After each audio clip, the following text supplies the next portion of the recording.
The Cleveland Guardians are your favorite to win the American League Central? Yes, I said it. FanDuel said it.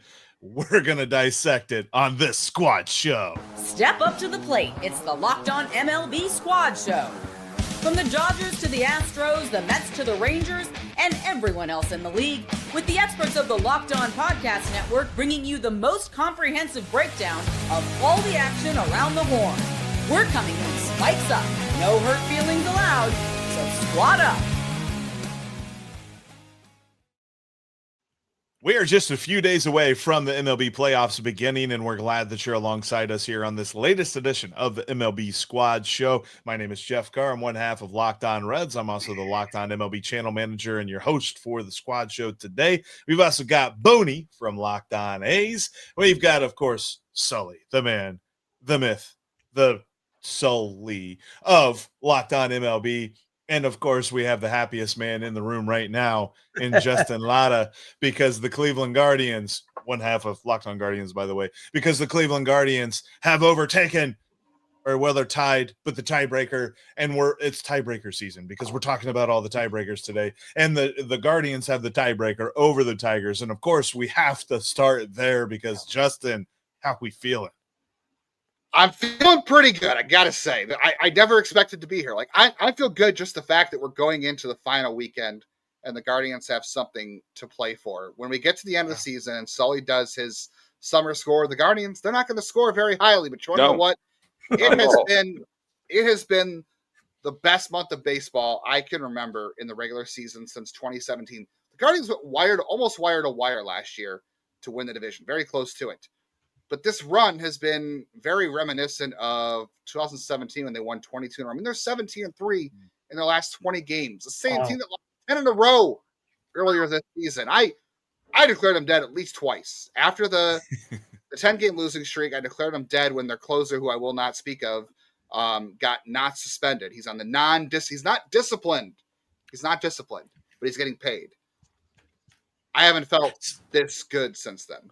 Justin, you brought up my summer score, which is where the metric that I invented to keep track of I have a point system metric for the number of times you wake up in the morning, your team's in a playoff spot after Memorial Day. I can't do it before Memorial Day, but after Memorial Day, after a third of the season. So I call it the summer score, because if you have a high number, that means you had a fun summer, right? It means most of the days you woke up there.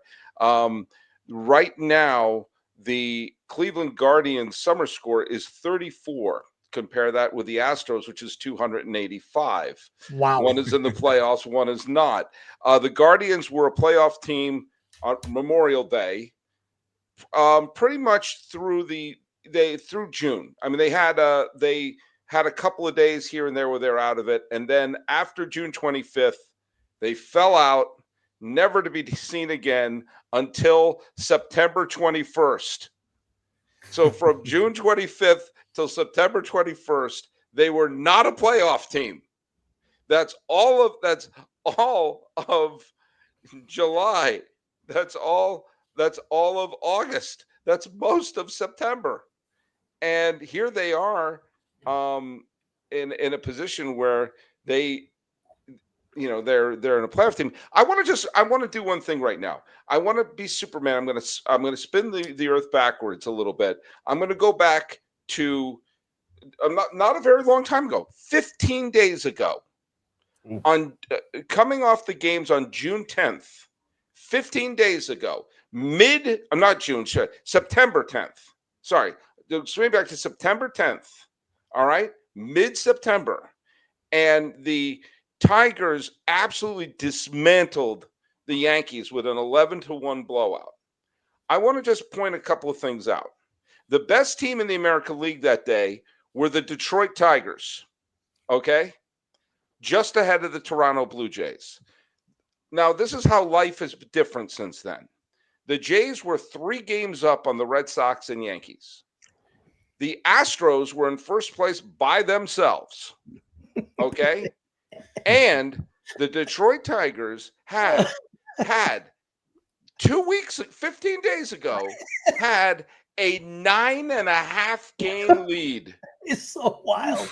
9.5. That's as many games as Mickey Rourke and Kim Basinger had weeks together. 9.5. Thank you for my really up-to-date movie references. And here. it was 15 days. It's When's not the as last if time this you was a saw a long movie period of so time. with 15 days. Now consider there's there's 3 or 4 days. There's 3 days left. So let's just round it up. You're up 9.5 with approximately with less than 20 to play. You're feeling good. You're like, hey, let's ease up on the throttle and land the plane. After you've just humiliated the Yankees in back-to-back games. I mean, the Tigers were walking the walk. They were thinking like, hey, they were going to honor the late Chet Lemon and say, hey, it's 1984 all over again. But instead, it's 1984 as in Orwell for the Tiger fans, because this has become a bureaucratic nightmare that they have fallen apart. Even though they won today, and you got to give them credit for at least getting out of Dodge with something. Who thought when Ramirez hit that double in the 8th inning, I thought, here we go. But Tarek Skubal, who is probably going to win the Cy Young Award, although the fact that he came up so small and Crochet came up so big down the stretch has got to get something. Skubal had all of the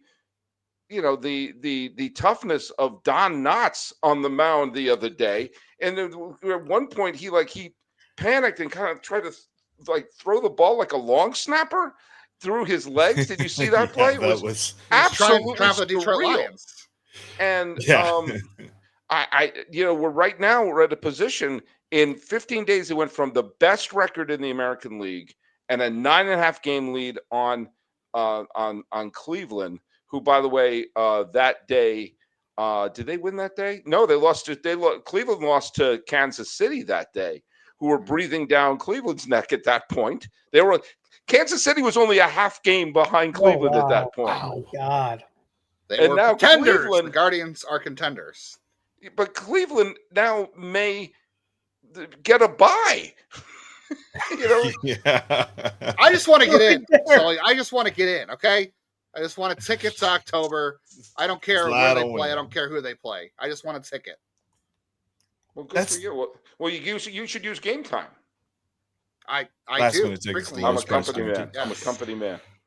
Company man. Yeah. I think you got to It's- adjust your summer score, Sully. I think you got to start giving negative points to people who are out of a playoff spot. Not how it works. It's not Guardians, how it works. If the Guardians had negative points, they would have the most dramatic comeback in your system to be in from the negative. They still have a negative run differential, by the way. They still have a negative run differential. There's certainly people who have like one summer score, or is it two? Maybe it's no, because they had off day on Monday. The Rockies would be in the hole for the next 6 years. Well, the lowest summer score is Arizona with 4. Lowest summer score is Kansas City with 3, Arizona with 4, and Texas with 5. Okay. By the way, Minnesota has a score of 20. Just so you know. Yeah. Well, they had 13 in a row earlier this year. Yeah, they had a good section there, and the Cardinals and the Giants one both win for every player they traded. Nice. Sorry, Brandon. I'm sorry. That was a pot shot there. It doesn't deserve that one, but no, it's crazy to see that comeback, and it's crazy to see like. Do you put all right real quickly before we get out of this segment here? Who gets more blame or credit, Guardians or Tigers? I think you have to blame the Tigers. I mean, yes, but the Guardians have been getting win after win because their pitching has been terrific. They've had games where they're winning like 4-2 or 2-1. I mean, like when they were going on that huge winning streak, they weren't exactly lighting up the joint. But the Tigers were just playing awfully.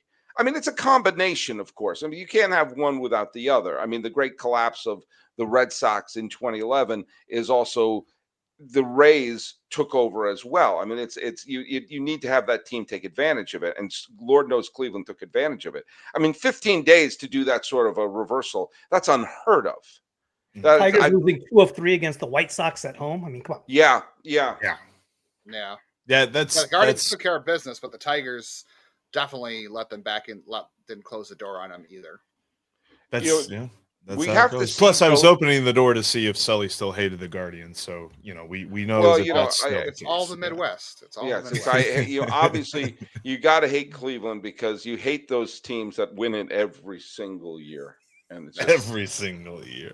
Well, I know this. Like, there's definitely a lot of spots that are kind of spoken for. And I know we mentioned that the Blue Jays and the Yankees, as far as the division goes, they're still neck and neck. And then you've got the last wild card spot in the National League that I feel like we've talked about a whole bunch because of the Mets. And that is an easy answer of, yeah, it's the Mets' fault. It's not credit to the Reds or the Diamondbacks for coming back in that race. But who is the most vulnerable as we head into October? Because I think there's a lot of different answers, a lot of different ways that we could go with that. So we're going to go that way next.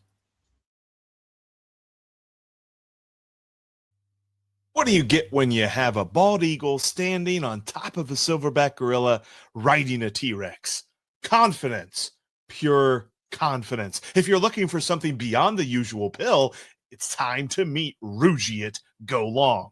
That's exactly where Rugiet Go Long comes in. This isn't just another ED pill. It's a total game changer for confidence. Go Long combines 2 doctor-trusted medications in one dual-action formula so you can get hard and go the distance. The effects can last up to 36 hours. That's confidence all day, all night, and even into the next day. Ready to level up your confidence in the bedroom? Head to rugiet.com and use promo code LOCKEDONMLB for 15% off your first order. That's rugiet.com and the promo code LOCKEDONMLB. Make sure to use our code so they know that we sent you. Thank you for making Locked On MLB part of your everyday routine. There is a podcast for your favorite team, whether it is the Guardians, Justin and Jeff Ellis over at Locked On Guardians, the A's with Booney, whether it's the entire league, maybe you just love baseball as a whole, Sully's got you covered, and of course, Locked On MLB Game Night, watching every game every night, all the way through the World Series. And the Reds, too. Maybe you just really were a big fan of Noelvi Marte doing his best Glenn Braggs impersonation, albeit not in the World Series. But that was an amazing catch that Noelvi Marte. I just had to put that in there. I'm going to talk a lot about that on, the Locked On Reds show. So I'm not. By the way, Jeff, Glenn Braggs was a guest on the old Sully Baseball podcast. So I called Glenn Braggs friend of the podcast. Sorry, Booney. He was part of the Reds team that beat the A's. But what are you going to do? 91. It's because if you know ball, well, Sully knows ball, period, plain and simple. So, being that we know ball here on the Squad Show, there's definitely a couple of teams that are coming into this playoffs really hungry, maybe questioning some things. And I start with the Milwaukee Brewers. And I'm not saying that they are the most vulnerable, but I'm saying that if anybody is going to be pressing in October, whenever they finally get going, it's Milwaukee, because we've seen this story before. Milwaukee has dominated the regular season for what feels like a decade at this point. The National League Central has been theirs to lose for a long time, and they haven't lost it. They have absolutely dominated this division. And here we are again. They are now the number 1 seed in the National League. And it just feels like, to me, until they advance and until they show that the playoffs can be had for them, I kind of don't buy them. I'll tell you where I'm going to push back a little bit. Several times they've won the division, it's been because the Central has not been that strong. Now, I'm not saying every time, and there have been a couple of years in 2021 they were an excellent and legit potential pennant contender. They were upset by Atlanta. But there have been years where they were, someone's got to come out of the Central, and they were a good team in a division without a powerhouse. And sorry, no offense, Jeff. No, I've watched it closely. You're absolutely. This team's a 96-win team. They're probably going to wind up with the best record in the history of the franchise. And I think when I watch this team, there's something about this, and I've made this comparison before, and I'll bring it again. Right. Yes, I know they haven't been as dominant down the stretch, but it's also like, you know what? They're going to wind up probably with 97, 98 wins. And they also, the thing that makes them dangerous, I made the comparison to the 2015 Kansas City Royals, is that they're not leaning on one star player. They've got a lot of solid hitters and fielders up and down the lineup. They have a good, they don't have to rely on Mizorowski. They know they have Peralta. They know they have Priest. They know they have good pitchers on there. They know they have a pretty good bullpen with a little bit of depth, and they play great defense. And I think that they don't make mistakes. They don't play dumb. It's what the Royals did in 2015, where again they didn't have a superstar. They just had very good players like Gordon, Moustakas, and Kane and Perez. They were all good players. Just none of them were the MVP superstars, but they had answers everywhere, and they had answers in the rotation. They had and of course they had a dominant bullpen, but they also went first to third. They also stole a bunch of bases. They put their defense on their heels, and they played good defense. And I look at this Milwaukee team, and I don't see a team that's going to make mistakes. Mm-hmm. I see the Dodgers as a team that's capable of making mistakes. I see the Phillies as a team. Gun to my head, and please don't put one there. If I'm going to pick a World Series champion, I'm sticking with my preseason pick, which is the Philadelphia Phillies. But you'll have to beat the Brewers. The Brewers won't beat themselves. And for that reason, I'm out. For that reason, I think that they look better than some of the teams that had got in the playoffs before. But then again, I thought the team in 2021 I thought they were going to do better than they did. So who knows? But I do like this team better than previous Milwaukee teams, and they're going to have the top seed. So it's not going to be someone need to come out of the Central. They've been really good. They've been dominant since pretty much the middle of June, mid to late June. They've been unstoppable, and I think that I would not want to face them. All I took away from that is Sully was just finding a new way to hate on the Midwest. He's hating the Central once again, saying so good Midwest. That's all I took out of your entire rant. Sully, no, I also picked the Phillies to win the World Series preseason as well, and I think they're under a ton of pressure, to be honest with you, because I know that clinching a bye. Zach Wheeler, no Zach Wheeler. Kyle Schwarber's a free agent at the end of the year. They've got a lot of weird tension going on with Nick Castellanos. I know they've had their players playing better than him recently. Like Trey Turner's coming off an injury, if I'm not mistaken. Like I know Luzardo and Sanchez are great, and they traded for Duran, but this team, I don't want to say, I hate saying windows because I don't think windows ever exist because you think it's open and then all of a sudden it closes and then it opens when you think it's not. But this is a team with a weird age and a weird free agent situation where I think they're under a lot of pressure to get it done this October. So I think they're going to be under a lot of pressure. I think the Yankees are always under a lot of pressure in the playoffs too. I think because they just have it. Everyone expects them to win every year, and they never do. What's the last one? 09 or 08, I think was the last one. 09, yeah. So I think they're under pressure. And, the Guardians, they're playing with house money. If they get in, nobody expects them to be there. So, same with Milwaukee. I think the Manager of the Year award is a silly award sometimes, and you don't often see two managers win it in back-to-back years. But, given where the Guardians and Brewers were this year and what they came into with, I think both those guys are winning Manager of the Year because the expectations changed in the offseason and during the season. So they should be playing a little bit freer and easier, like Sully said, especially the Brewers. Manager of the Year should be renamed Manager of the Team You Didn't Expect to Contend. Yes. Because how do you quantify that? You always just give it to the guy you think is the team that's going to suck coming into the year. At the end of the day, it still comes down to the Dodgers. And when you got Yamamoto, Snell, and Glasnow leading three pitchers that could lead any rotation right now, I like the Phillies. Without Wheeler, it's tough. And, hey, their lineup's not too bad either. So at the end of the day, I still think the Dodgers are the team to beat. But the one thing I'd say, Booney, and again, you'd bet against the Dodgers at your own peril.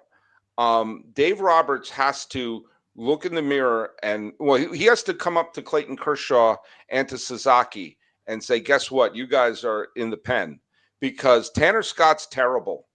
Blake Trinan should be DFA'd.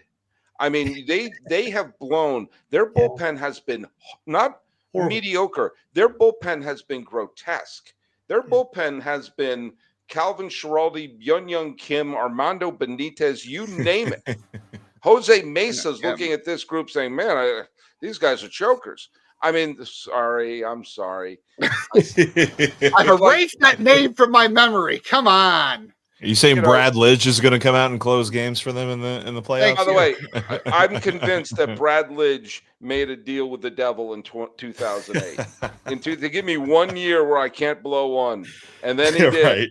Right. And after that, but yeah, I mean, I would use Ohtani as a closer. Look at Yamamoto, Glasnow, Sheehan, Snell. That's the best when you consider Wheeler's out. That's the best 1, 2, 3, 4 going into the postseason. And part of me wants to go up to Dave Roberts and say, "Hey, pull an Ozzie Guillen and just have him throw 9." You know, I'd be better off having Yamamoto throw 9 than having any one of the Delta House who's in the freaking bullpen right now coming out and blowing the game. I mean, so like a starter on like 50%, like energy. I would rather have Kershaw coming out of the bullpen. Absolutely. Yeah. I would use Kershaw out of the bullpen. I would use freaking if Sheehan's not going to get a start, get him out of the bullpen. I just don't trust any, especially Trinan. I mean, Trinan has just been automatic. Do you know what Trinan's ERA is right now? 10. It's 5.47. Yeah. 5. Yeah. That's a good slugging. Your ERA should not be a good slugging percentage. It's not 5.6. Not 5.67, Sully. I still don't know what that means, to be honest with you. I have no idea. I did that to Jeff the other day, and he logged off on me. He's I am not logged off. He's like, I'm out. Yeah. Yeah, I gotta admit, I'm making 9.5 weeks references. I'm not into today's references. 9.5 weeks. Yeah, we're talking about Glenn Braggs just a minute ago. I agree with you, Booney, because it's tough. I mean, obviously, you have Yamamoto, you have Glasnow, you have Snell. Sheehan's been pitching great for them recently, and obviously, Ohtani is playing once again. He's once again pitching well, 50 home runs. He's going to have 20 stolen bases. OPS is going to be over 1,000. And Betts is there, Freeman is there. Obviously, they're gonna score a lot and everything. But the bullpen will be their undoing. Absolutely be their undoing. I'm not saying they can't win, because you've seen teams that have, like last year, their rotation was a mess. They had to throw a bullpen game every 4 games, and they still managed to win it. By the way, I also think that the Yankees have one more dumb series in them. I think they have one more, where they're playing yakety sacks in defense, or Boone makes one more, dumb move. I that's not wishful thinking on my part, but I think they have one. There's one more. They're not going to be playing the White Sox. They're not going to be playing. The who else have they been playing down the stretch? The Nationals or the Twins. They're not going to be playing one of those teams. They're going to be playing a pretty good team along the way. Right. And so a team that can beat them if they there'll be a moment where he does something dumb, or Volpe kicks a ball, or something stupid happens. And I think they have one more of that in them. It's been a while.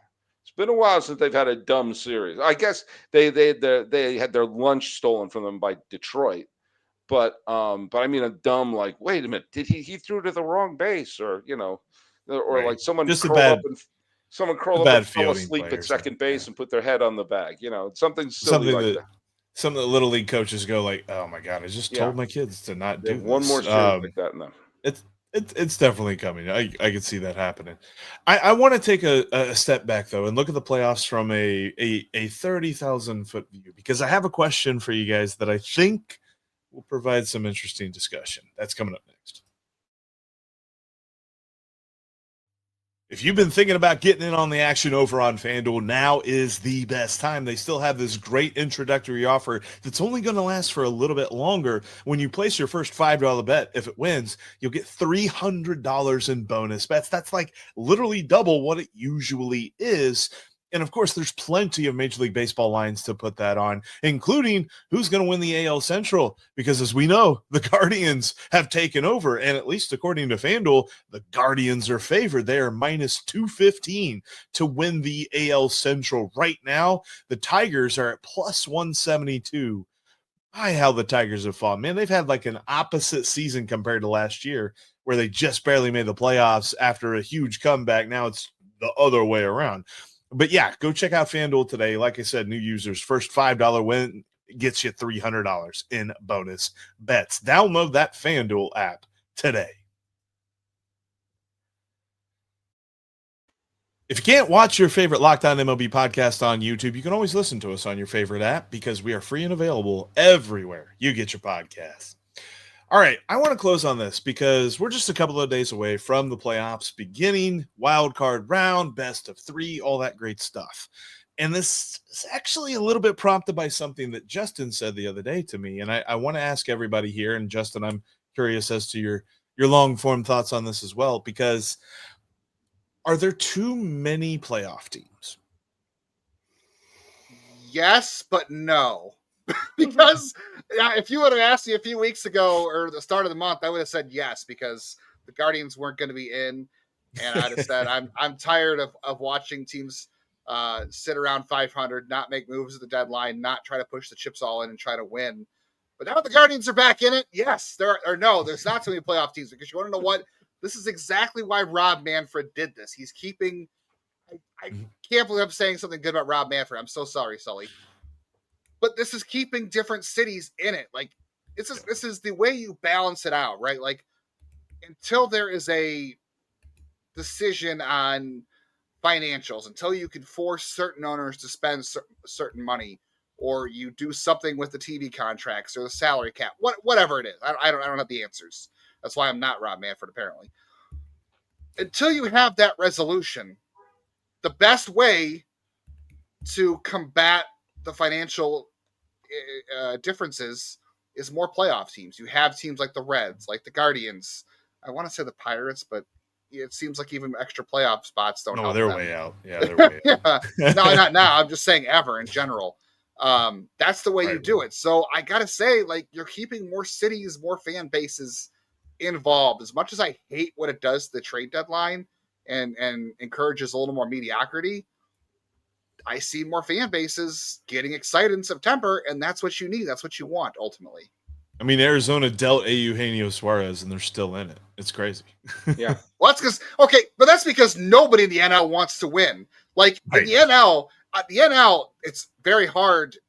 It's very tough at the top, but it's easier to get it at the bottom. Whereas the American League, it's easier to get it at the top, but it's very hard to sneak in the last spot. Well, I agree with you. I think one of the I've learned to stop fighting when they make changes to the playoffs, because I've grumbled about in the past and I've always been proven wrong. I think that it's the answer to the old, it's the same teams every year. So, well, it physically can't be, because we've cast a wide net. The thing that's made for the American League is that there's literally no way to pick a favorite in the American League right now. It's just going to be who's going to have 2 decent weeks. That's really it. The Yankees could run the table, or they could play stupidly, especially if they have to play in the wild card series. Let's say they play Boston, and Boston throws Garrett Crochet, who is unstoppable. And if I were the Yankees, I would not throw Fried in game 1. I would throw Rodon in game 1, because maybe you get lucky and if you face, you beat Crochet, but if it comes down to you're down 1-0, then it's just, okay, the other team just has to split.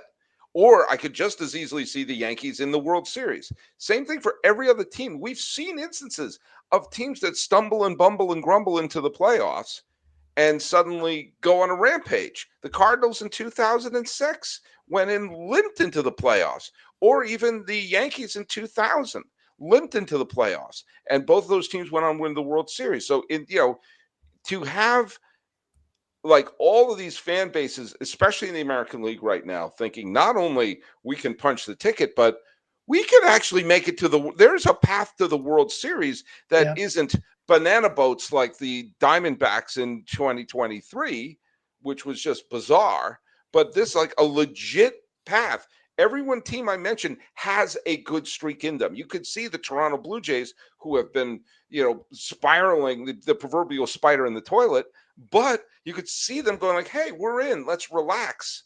boom, though Frankie goes to Hollywood and say, relax, don't do it, and find themselves going to, that's possible. And that makes it exciting for these fan bases. I wouldn't mind seeing shortening the regular season if we have this many.